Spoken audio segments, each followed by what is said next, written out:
Tenía sabiduría que hacía inclinar reyes ante su consejo. Tenía oro y tesoros que asombraban a las naciones. Tenía un templo donde la gloria de Dios se manifestó. Y sin embargo, murió buscando sentido. ¿Cómo es posible que el hombre más sabio que jamás existió terminara su vida escribiendo palabras de desconsuelo? Esta es la historia de la trágica caída del rey Salomón. Y no es solo un relato antiguo, es una advertencia para cada uno de nosotros hoy. Permítanme llevarles atrás, al punto donde todo comenzó a tomar forma. Tras la muerte de David, la corona pasó a un joven llamado Salomón. No era un hombre perfecto, era un heredero con temores, con responsabilidades demasiado grandes para cualquier corazón inexperto. Y en un momento decisivo, Salomón hizo lo que no muchos reyes han hecho. Buscó a Dios sin pedir riquezas, sin solicitar venganza, ni imponer su autoridad por miedo. Fue a Gabaón, al altar, y pidió entendimiento para gobernar con justicia al pueblo de Dios. El relato es claro. Pidió sabiduría para discernir entre lo justo y lo injusto. Pidió corazón para gobernar con rectitud. 1 Reyes 3:5-9. Esa petición fue escuchada. Dios no le negó la ayuda. Le concedió un entendimiento tan extraordinario que la fama de su juicio se extendió rápidamente. Recordemos aquel episodio que resalta no solo inteligencia humana, sino la manifestación del sabio gobierno de Dios. Dos mujeres reclamando un mismo hijo, cada una afirmando ser la madre. Salomón propuso partir al niño para descubrir la verdad. Fue una resolución que expuso no el ingenio del rey, sino la sabiduría que fluía de Dios, un discernimiento capaz de ver más allá de las apariencias. 1 Reyes 3:16-28. Este fue el inicio de un reinado que a primera vista parecía ser el cumplimiento de la promesa davídica. Paz en la tierra, justicia en el trono, un líder que traería prosperidad y honor a Israel. Con la sabiduría vino la construcción. Salomón levantó edificios, mejoró las ciudades, fortaleció el comercio y centralizó el culto. Y hubo sobre todo una obra que cristaliza la esperanza de un pueblo, el templo. Lo vinculamos inmediatamente con la idea de presencia de Dios. Cuando el templo fue consagrado, la narración bíblica nos dice que la gloria de Yahvé llenó el lugar. La nube cubrió el santuario y los sacerdotes no pudieron mantenerse en pie por la magnitud de la manifestación. 1 Reyes 8, 10, 11. Imaginen ese momento, el esfuerzo de generaciones culminando en una casa donde lo divino parecía alojarse entre las vigas y el incienso. No era solo arquitectura, era un signo de pacto, de promesa cumplida. La magnificencia del reinado no se detuvo ahí. La descripción de las riquezas de Salomón y de su reputación entre las naciones parece salida de una crónica de esplendor sin par. Caravanas cargadas de oro, comerciantes que trataban con él, marinos que volvían con especias y maderas exóticas. Vienen a su corte embajadoras, reinas y gobernantes que buscan consejo, alianzas y a veces la simple confirmación de que aquel reino prospera bajo un rey sabio. La visita de la reina de Saba es significativa. Viene con preguntas, con obsequios, con asombro, revisa la casa de Salomón, observa sus bienes y su sabiduría, y sale maravillada. 1 Reyes 10. Para la vista humana parecía la cima, sabiduría, riqueza, fama y la casa de Dios erguida en la ciudad santa. Pero aquí aparece la primera nota de tensión que empieza a corroer el sonido triunfal. La Escritura no nos presenta una caída súbita ni dramática, como un volcán que arrasa de la noche a la mañana. No.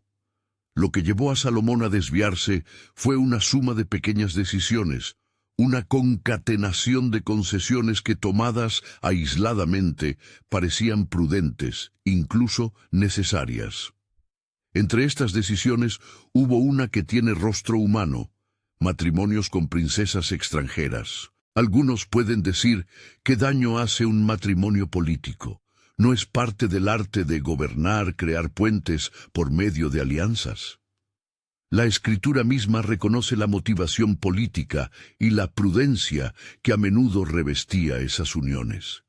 Pero para un pueblo cuyo pacto con Dios exigía exclusividad en el culto, como lo recuerdan las cartas de Deuteronomio, esas alianzas no eran inocuas. Deuteronomio 17, 16, 17. En lugar de ser simples esposas, estas mujeres trajeron consigo prácticas religiosas y costumbres ajenas al culto de Yahvé.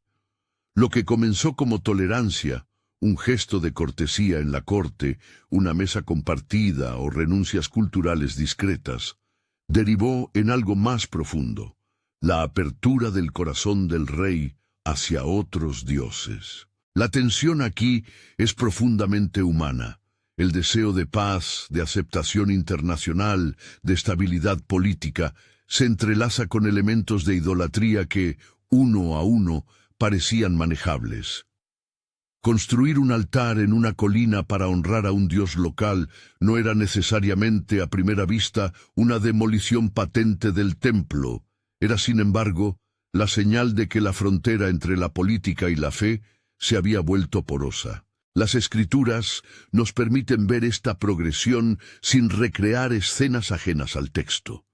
Leemos que Salomón amó a muchas mujeres extranjeras, que se dejó atraer por sus costumbres y dioses, y que con el tiempo erigió altares para Astarte, Moloc y Chemosh en las cumbres y en los valles. No se trata de sensacionalismo. Se trata de describir un patrón que se repite a lo largo de la historia. La integridad espiritual se erosiona no tanto por actos grandiosos de rebeldía, sino por la suma de concesiones aparentemente menores. Segunda Reyes 11, 1, 8. Hay una dimensión trágica en esto. Pensemos en el contraste. Quien había erigido la casa de Yahvé, quien había organizado la liturgia con sumo cuidado, quien había orado por entendimiento para administrar justicia, permitía ahora que en las alturas del país se levantaran altares que competían con el culto central.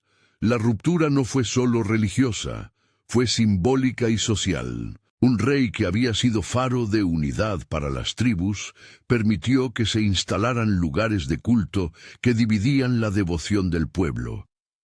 Cuando un líder abre puertas en su vida privada, la nación suele seguir el patrón. La grandeza personal de Salomón, paradójicamente, facilitó la difusión de aquello que lo debilitó. En medio de esta tensión, la Escritura registra una segunda fase de diálogo entre Dios y el rey. Recordemos que, tras la dedicación del templo, Dios había hecho una promesa y un llamamiento a la fidelidad. Sin embargo, el relato también deja constancia de advertencias y de condiciones. En un momento posterior, la narrativa muestra que Dios vino a Salomón para recordarle que la bendición está condicionada a la obediencia, que la prosperidad no anula las exigencias del pacto. El texto menciona explícitamente que la prueba de un rey incluye restricciones. No debe multiplicar carros ni esposas, no debe ensoberbecerse ni apartarse del Señor. Deuteronomio 17, 16, 17. No son meras recomendaciones, son límites diseñados para preservar el bienestar espiritual del pueblo bajo el liderazgo. La trágica ironía es que Salomón, quien había pedido un corazón para juzgar, permitió que su corazón se desviara. Empecemos a entender por qué llamamos a esto trágica caída. No porque el rey fuera destrozado por un único pecado atroz. Más bien, lo trágico reside en la progresión, un don divino que se convierte en ocasión de orgullo, una casa para Dios que coexiste con altares para dioses extranjeros, una fama internacional que llega a degradar la fidelidad doméstica. La caída no es solo moral. Es teológica, cuando la sabiduría se usa para justificar la diplomacia por encima de la obediencia. La luz que orienta se convierte en instrumento de distracción. Quiero detenerme un momento en la naturaleza de esa sabiduría concedida a Salomón. La sabiduría bíblica no es un simple cúmulo de trucos intelectuales ni un catálogo de técnicas para triunfar. Es, ante todo, una capacidad para temer a Dios, para ordenar la vida humana conforme al designio divino. Por eso, la aberración es doble. Salomón contó con la fuente de sabiduría y, sin embargo, permitió que su práctica de vida se aflojara. No es que Dios se equivocara al regalarle entendimiento. Más bien, la libertad humana, la vanidad y el amor por lo creado pusieron una tensión insalvable entre el don recibido y el uso que se hizo de él. No exageremos, no es que toda la obra de Salomón fuera nula.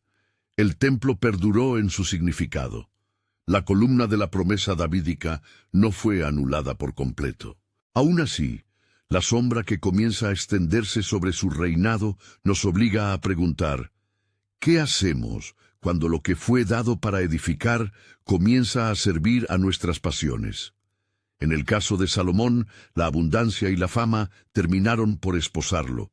Y así llegamos a un punto crítico. La presencia de Dios, que una vez llenó el templo, no se muestra ahora con la misma claridad en la vida del rey. El silencio divino, o mejor dicho, la retirada manifiesta de la gloria, es la consecuencia visible de un corazón dividido. Quiero que nos detengamos aquí y nos preguntemos con brutal honestidad, ¿qué aspectos de nuestra vida funcionan hoy como pequeñas concesiones que nos van apartando del Señor? ¿Qué costumbres, acomodaciones o tolerancias hemos normalizado creyendo que son neutras o políticas, cuando en realidad son erosiones del alma? Salomón es la figura que nos coloca frente al espejo, no para condenarnos, sino para alertarnos. Si te interesa profundizar en las lecciones que los grandes personajes bíblicos nos dejan, no como estatuas intocables, sino como advertencias vivas, suscríbete al canal y acompáñanos en este recorrido por las historias que moldearon la fe de Israel y que hoy interpelan la nuestra. Sigamos. La progresión que hemos descrito desemboca en consecuencias sociales y espirituales palpables. Cuando los altares comenzaron a levantarse fuera del templo, no fue solo un problema ritual, fue una fractura en la identidad nacional. El culto había sido centralizado como una forma de preservar la pureza del pacto.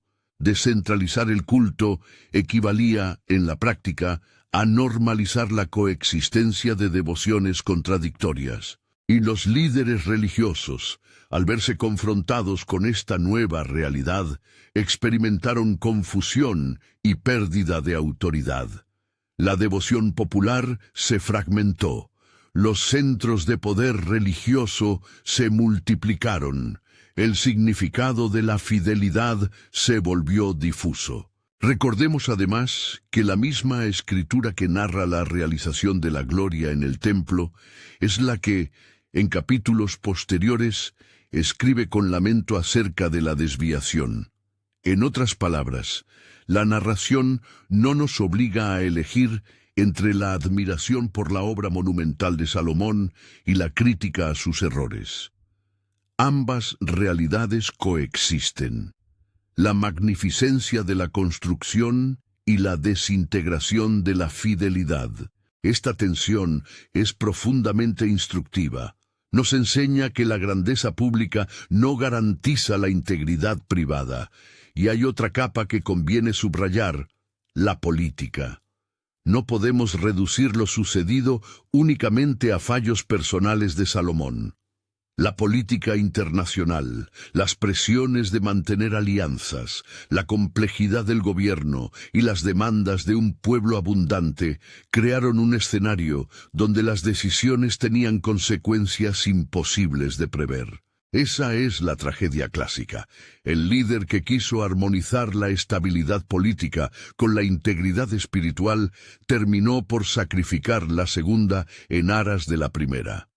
No se trata de buscar excusas, se trata de comprender la realidad humana y las dinámicas que empujan a los hombres y mujeres poderosos a comprometer principios. Quiero que imaginen por un instante la escena.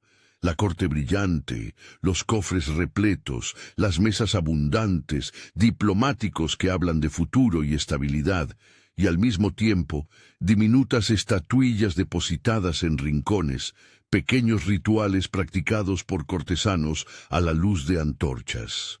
Esa convivencia, que al principio parece un simple sincretismo cultural, se convierte en un bloqueo espiritual. Y cuando el pueblo mira a su rey, lo ve dividir su devoción. El patrón se disemina como un virus, porque la sociedad imita la casa del gobernante. Es una lección de liderazgo. El ejemplo privado tiene repercusiones públicas. A medida que avanzamos en el relato, la tensión se vuelve tangible. La condición de la promesa davídica enfrenta la fragilidad humana. La fidelidad de Dios a la casa de David no depende de la perfección del rey, pero sí implica consecuencias cuando la desobediencia prevalece. Es ahí donde toma forma un aspecto crucial de la narrativa. La justicia de Dios no se contradice con su misericordia, pero sí acarrea advertencias y juicios que buscan corregir y redirigir al pueblo. No hablemos aún de resultados definitivos. Limitémonos a reconocer que la narrativa bíblica anuncia consecuencias para las acciones que rompen el pacto. Mientras contemplo estas páginas, me hierve una pregunta que quiero dejar en el aire para que nos acompañe. ¿Qué tan grande es la línea que separa usar la sabiduría para bien y convertirla en una herramienta para justificar concesiones peligrosas? En la vida de Salomón, esa línea se difumina hasta desaparecer. Y esta es la raíz de la tragedia. No siempre la caída comienza por un acto espectacular. Muchas veces inicia con una serie de elecciones aparentemente discretas que, acumuladas, producen un vuelco radical en la orientación del corazón. Antes de seguir avanzando, necesitamos explorar con más detalle cómo la prosperidad puede encadenar. La riqueza, por sí misma, no es necesariamente mala. Pero el problema surge cuando la prosperidad reemplaza la dependencia. Cuando el corazón encuentra seguridad en bienes, en relaciones políticas o en la admiración pública, el eje se desplaza. Salomón había recibido tanto que su prueba consistía en no dejar que lo que le había sido dado lo dominase. Lo consiguió. Los hechos nos muestran que gradualmente no. En este punto de la historia, se abren varias preguntas prácticas para nosotros hoy. ¿Dónde depositamos nuestra confianza cuando la vida nos prospera? ¿Qué hábitos en nuestra vida espiritual se relajan a medida que aumenta la comodidad? ¿Hemos permitido que pequeñas concesiones formen parte de nuestro culto cotidiano? Salomón, con su templo y su sabiduría, nos enseña que la respuesta a estas preguntas no es teórica, tiene consecuencias visibles en la vida de una nación. La narrativa bíblica avanza, y lo que seguirá implica voces proféticas y consecuencias políticas fuertes. El grito de advertencia de los profetas, la fractura del reino, la voz de Eclesiastés que, en la vejez, suena a lamento. Pero antes de llegar a esos capítulos decisivos, debemos comprender la fisiología moral de la caída. Don, tentación, concesión, sincretismo, silencio de la gloria. Es en ese silencio donde hemos llegado por ahora. El templo seguía en pie, las columnas aún brillaban, pero la centralidad del culto en la vida del rey estaba debilitada. La gloria que una vez llenó el lugar habla de una revelación de Dios. La ausencia que sigue al acomodamiento muestra la consecuencia humana. Quiero cerrar este tramo con una reflexión pastoral. No buscamos demonizar a Salomón ni negar sus logros. Reconocemos en él un hombre a quien Dios enriqueció con dones excepcionales. Pero su historia nos interpela. La sabiduría sin temor a Dios se puede convertir en instrumento de orgullo. La prosperidad sin obediencia puede ser la mayor prisión. La habilidad política sin anclaje espiritual puede transformar el culto en mera etiqueta. Por eso la caída de Salomón nos duele más que nos asombra, porque en ella podemos vernos reflejados. Nos quedamos entonces en el borde de la pendiente, la casa erigida, la gloria que brilló, las cortes que aplaudieron y las primeras piedras colocadas en alto para otros dioses. La tensión se palpa, hay advertencias en las páginas siguientes, voces que clamaron por corrección. Más adelante veremos cómo la profecía de Ahías y la desgarradora imagen del manto rasgado traen a la superficie lo que ahora está gestándose en silencio. Pero en este momento, mientras la historia concentra su aliento antes del clímax, nuestro llamado es a vernos en el espejo de Salomón y preguntar qué decisiones pequeñas estamos normalizando hoy que, si no se corrigen, podrían desgarrar lo que más queremos conservar. Las luces de la corte siguen encendidas, los cofres continúan llenos, la fama de Salomón sigue cruzando fronteras, y sin embargo, en los rincones del palacio y en las cumbres del país, se levantan señales que presagian un giro doloroso. La tragedia, como hemos dicho, no suele presentarse de golpe, se infiltra, y en la vida del sabio rey, la infiltración ya ha comenzado. Lo que siguió fue la secuencia inevitable de las decisiones acumuladas, advertencias que no fueron atendidas con el coraje suficiente, voces proféticas que anticiparon lo que ya se insinuaba en la práctica diaria. La Escritura narra ese momento con imágenes que cortan. Aparece Ahías el Shilonita, un profeta que, con gesto simbólico, desgarra su manto en 10 pedazos y con ellos enunció una parábola viva del futuro de Israel. Ese acto no era meramente teatral.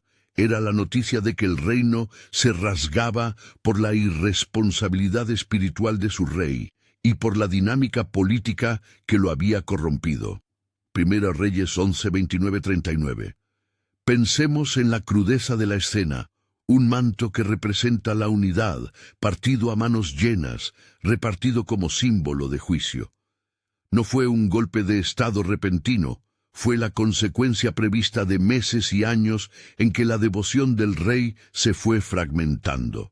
Ahías no solo anunció que la voluntad de Dios se cumpliría en la vida de Jeroboam, anunció también las condiciones y la razón, la idolatría de Salomón, sus relaciones que llevaron a la tolerancia ritual y su desviación del camino que había pedido. Al inicio, con humildad, la profecía integra la lógica bíblica de causa y efecto. Las bendiciones están condicionadas por la fidelidad. Primera Reyes 11, 13. No es un capricho divino, es la coherencia del pacto. Dios honra su palabra y a la vez advierte sobre las consecuencias del abandono de sus ordenanzas. El manto desgarrado no solo anunció la pérdida de tributos y de control político, anunció que la identidad del pueblo sufriría una herida de carácter trascendental. Cuando hablamos de la división del reino, no exageramos la gravedad política ni la hondura espiritual. 10 tribus serían conducidas por Jeroboam, y solo 2 quedarían bajo Roboam en Judá. La fractura no fue solo administrativa, fue teológica. Jeroboam, temeroso de que el reconocimiento de Jerusalén consolidara su pérdida, instauró centros de culto alternativos en Betel y Dan, con becerros de oro y sacerdocios que no provenían de la línea levítica. Es decir, la reacción a la división aceleró aún más la ruptura del pacto. Se reemplazó la centralidad de Yahvé por sustitutos políticos y religiosos. Primero Reyes 12. Lo que había comenzado como concesión en la casa del rey terminó por permear todo el tejido religioso nacional. Aquí es donde la tragedia personal de Salomón se transforma en tragedia nacional. Lo que pudo haberse quedado como heridas privadas se convirtió en heridas colectivas. El líder que modela con su vida imprime pautas en la comunidad. Ese principio es ineludible. Cuando la cabeza se inclina, la nación mira y aprende a inclinarse. La historia de Israel lo muestra con cruda claridad. El rey que buscó sabiduría y la malgastó en compromisos ajenos, imprimió su desviación en el cuerpo del pueblo. El manto desgarrado de Ahías fue el presagio de un reino partido que durante generaciones sufriría las consecuencias de una fidelidad rota. Pero la narrativa bíblica no se queda en el informe político. Avanza hacia el corazón de Salomón y nos presenta una voz que pocas veces se permite al final de la vida de un hombre poderoso: la confesión. Eclesiastés, obra atribuida mayormente a Salomón por tradición y por la voz autoral que se identificaba con el predicador, emerge como un documento íntimo donde la reflexión llega al extremo de la sinceridad. Vanidad de vanidades, todo es vanidad. Eclesiastés 1:2. No es una frase de frustración superficial, es un diagnóstico existencial que atraviesa décadas vividas en la cúspide del poder y la abundancia. Leer Eclesiastés es entrar en el laboratorio del alma, donde el sabio que lo tenía todo examina los efectos del tener. Hay allí ensayos sobre la acumulación de bienes, el placer, la búsqueda de sabiduría como técnica y la imposibilidad de encontrar en todo ello una satisfacción definitiva. Busqué en mi corazón comprender la sabiduría y ver las aflicciones que había sobre la tierra, y miré todas las obras que se hacen debajo del sol. Eclesiastés 1:13. Nótese la tensión.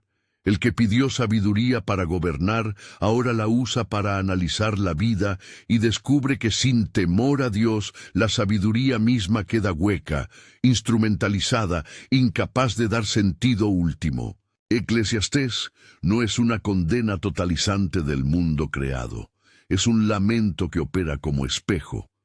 El predicador intenta hallar placer en la música, en la construcción de casas, en el disfrute de la obra de sus manos. Intenta valorar la sabiduría y concluir que en ausencia de una orientación última, todo es efemeral. Todo lo que es se pasa. No hay nada nuevo bajo el sol. Eclesiastés 1:9. Y en ese diagnóstico se percibe una humildad trágica, la evidencia de que los medios que parecían caminos hacia la plenitud, riqueza, honor, proyectos grandiosos, resultan inadecuados si no se sostienen en la lealtad a Dios. ¿Significa esto que Salomón se arrepintió a la manera que la Escritura describe en otros personajes? No hay en los textos una declaración teatral de conversión final que recupere todo. Lo que sí tenemos es una voz que asume su fracaso y que, al final, apunta a la conclusión que el mismo Deuteronomio y la tradición sapiencial de Israel suscriben: teme a Dios y guarda sus mandamientos, porque esto es el todo del hombre. Eclesiastés 12:13. Es una retirada honesta desde los recursos humanos hacia la única fuente que da sentido pleno. Esa última enseñanza no borra las consecuencias de las decisiones previas. Sí, en cambio, ofrece una lección que puede salvar a quienes la escuchan. La sabiduría genuina concluye en temor y obediencia.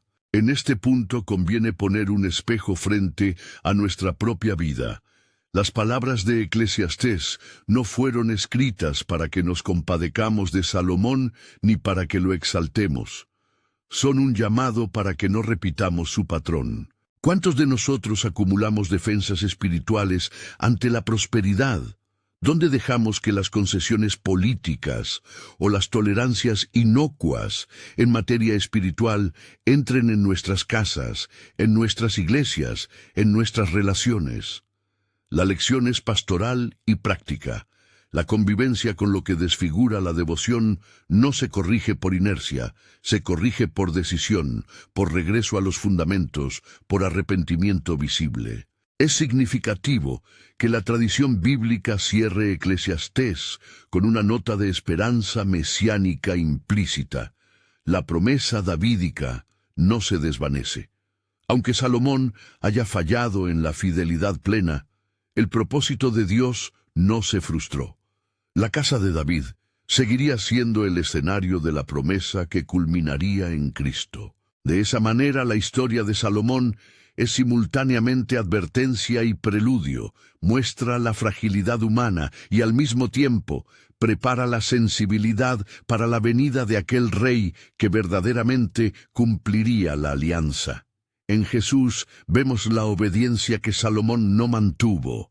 En Cristo, la sabiduría divina se encarna y cumple lo que la sabiduría humana solo pudo intuir. Al llegar a este punto, es inevitable mirar la dimensión pastoral. ¿Qué hacemos hoy, como líderes, como pastores, como personas con influencia, ante la posibilidad de una caída semejante?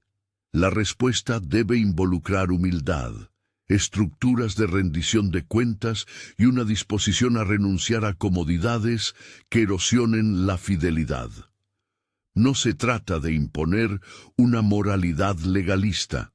Se trata de reconocer que el liderazgo sin anclaje espiritual puede romper a comunidades enteras. Salomón nos enseña que la centralidad de Dios en la casa del líder es la primera defensa contra el sincretismo social.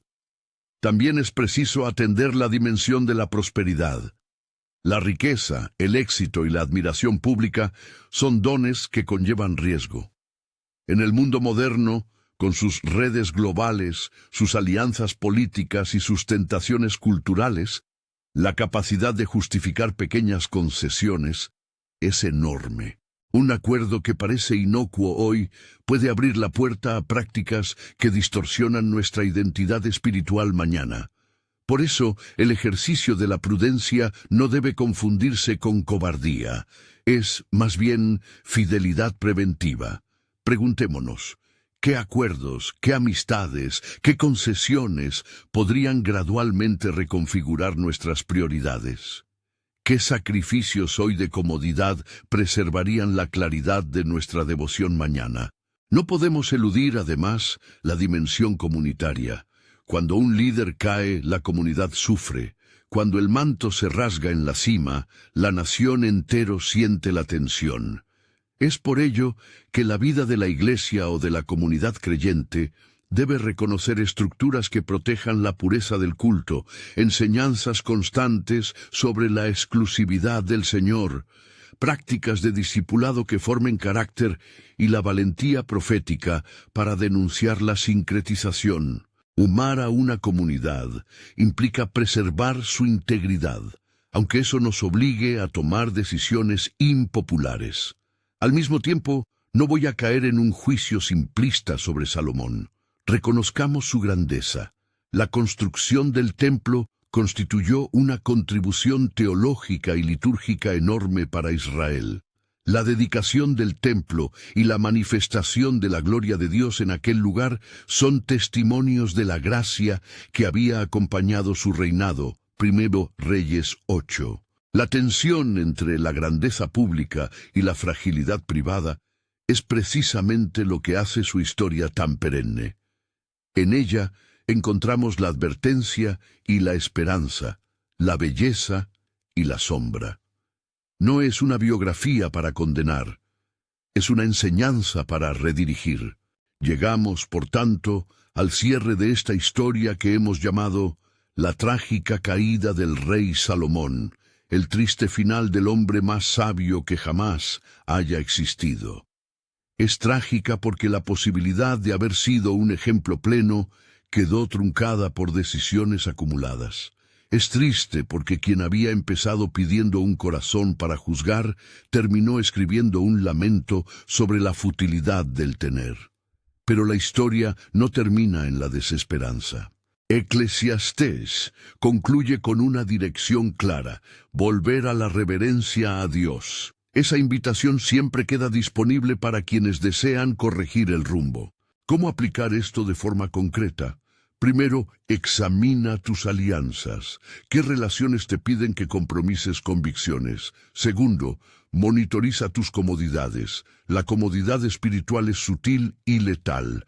Crea zonas seguras donde la obediencia se erosiona sin ruido. Tercero, cultiva estructuras de rendición. Nadie es autosuficiente. La vigilancia mutua en comunidad protege a todos. Cuarto, revaloriza la escritura y la oración como brújulas constantes. La sabiduría que perdura se cultiva en la dependencia de Dios, no en la exaltación de la propia astucia. Antes de concluir, quiero hacer dos aclaraciones que la Escritura exige. No podemos afirmar a partir de los textos que Salomón perdió o no su salvación definitiva. La Biblia no entra en ese tipo de veredicto explícito sobre su suerte última. Lo que sí nos muestra con claridad es la consecuencia de sus actos y la enseñanza que debemos extraer. La fidelidad es el terreno en que la sabiduría da fruto permanente.